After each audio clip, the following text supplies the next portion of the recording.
சிட்டு விழி வீசி முத்து மொழி பேசி சின்ன மயில் மறந்து விட்டார்.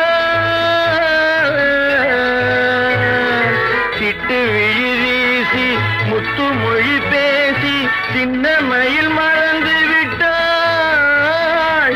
செங்கரும்பு சாரும் சென்னை இளநீரும் தந்தமயில் பறந்து விட்டாள்.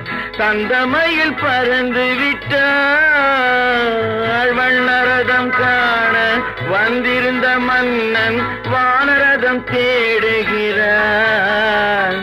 பொன்னிருந்த மடியை பூவிருந்த கொடியை எண்ணி எண்ணி வாடுகிறான். அத்தை மகள் ரத்தினத்தை அத்தான் மறக்கவில்லை.